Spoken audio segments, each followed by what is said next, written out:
Hi everybody, welcome back. I'm Dorothy. I'm a professional astrologer, and you can find me on the web at nhastrologer.com, and there you can read this forecast. So today I'm going to talk about the eclipse on October 23rd. It's a new moon eclipse, and I'm going to give you the brief information, the basic information about that eclipse in the beginning of this video, and the other part of this video, hopefully it will flow smoothly. It will be about each of the zodiac signs, so you'll get a little more personal information, so you'll be able to read or hear about your sun sign and or your rising sign. Okay, so if you don't know what your rising sign is, just give me a quick email with your birth date, time, and place, and I will tell you what your rising sign is, and I will tell you where this eclipse is located in your chart, so you'll know which video to watch, which is best for you. Always watch your sun sign, but you want to watch the one that's about your rising sign as well. So that's just a little bit of education for you. All right, new moon eclipse, October 23rd at 5:57 p.m. on the east coast of the United States. It's at 0 degrees of Scorpio. We also have Venus at 0 degrees of Scorpio at the same time. Now, if you're a person who's also been watching that Mercury retrograde, you know, I'm recording this as Mercury is stationary. So let's see how many takes. It's been 6 takes just for this intro, and it's like, okay, here we go. Scorpio's at 2 degrees. Mercury's at 2 degrees of Scorpio as a planet that's stationary, moving retrograde. So, wow, that was an astrological mouthful, right? Okay, what does all that mean? Here we go. Take some notes. New moon in Scorpio is all about transformation. Transformation through mastery. That's how we honor Scorpio. Transformation through mastery. We have to transform something. We have to allow this shift and change in our energy fields, in our bodies, in our head, wherever it is for you. We must allow this transformation to happen. We cannot fight change.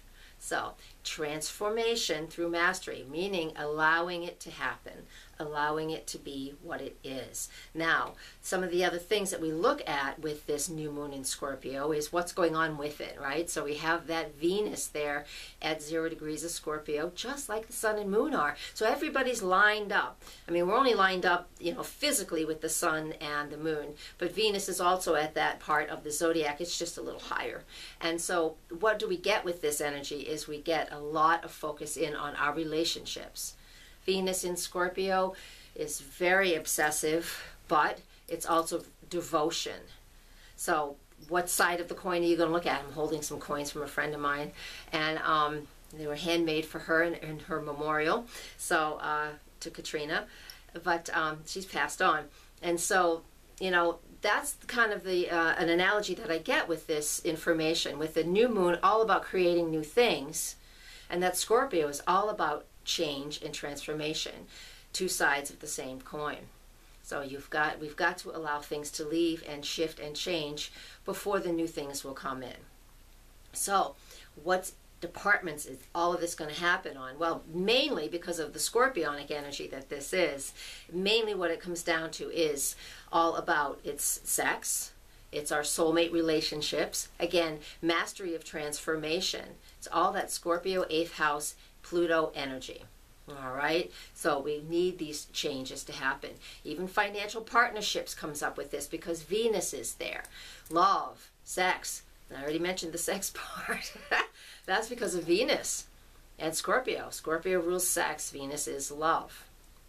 All right, and even power struggles that we might be having with somebody else. All of these things are things that we should be focusing on, and usually it's just in front of us, whether you recognize it or not, but it is what is going on around us. And if you feel you need to use this energy, then I recommend you do it. Eclipses are powerful, new moons and full moons. This one's the new moon. They are very, very powerful because we're in perfect alignment with them on the physical plane. So that will help us to shift into what it is we need to shift into. All right, Scorpio is a water sign, so emotions are involved. The moon in Scorpio, not the best place for the moon, but because we become overly emotional. All right, maybe dramatic. All of these things are the things that are happening around all of us. So use this use this new moon eclipse to your advantage and to the best of your ability by allowing the transformation to happen and allowing and setting some goals for yourself. All right, go to my website and read all the details there too. So next, I'm going to talk about each zodiac sign. So hang on. So Libras, if you have sun sign is Libra or you have Libra rising, this eclipse is in your solar second house. And what that helps you to do and helps us to understand is that there is this transformation of sorts in what you value. All right, and how you use your skills and talents. This new moon is always about opportunities for us to plant new seeds and to come up with new ideas and new goals. But being that it's in Scorpio, I've already mentioned, it's about transformation. So mastery, transformation through mastery. So what is it that you're very focused on that you want to master so you can change something about yourself? All right. The second house energy, I mean, I love the second house. It's where Taurus naturally lives. But the second house is all about just, everybody should do this. Everybody should focus on what their skills and talents are so we can use it to earn a living, do what we love, and earn a living. And there's nothing wrong with that. And a lot of people try and fail, and a lot of people try and succeed. This eclipse in this part of your chart, for those of you, again, who have Libra rising or are Libras, this is a fabulous opportunity for you to focus back in on that if you haven't already. So focus in on what it is that you value so you can use your skills and talents to earn a living and be who you are.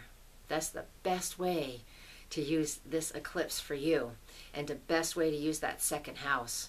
Because the ultimate life path is, if we're using our skills and talents, what we're naturally good at, that's working our life path. That's what we should be doing. Using our natural skills and talents. And that's the area of what this eclipse is for you, Libras, or if you have Libra rising. I'm just going to leave you with that. That's very simple. Work on your skills and talents. Focus in on what it is what goals you want to do so you can work at what you do best. It just naturally flows. You might have to let go of something first. That's the Scorpio energy of transformation. Thank you very much. Come find me on the web, nhastrologer.com. You can ask questions there if you need to, or right through here. You can hit the comment section. You'll send me a question and I'll answer it. I'm always around. Thank you much. Blessed be, and namaste. I mean it.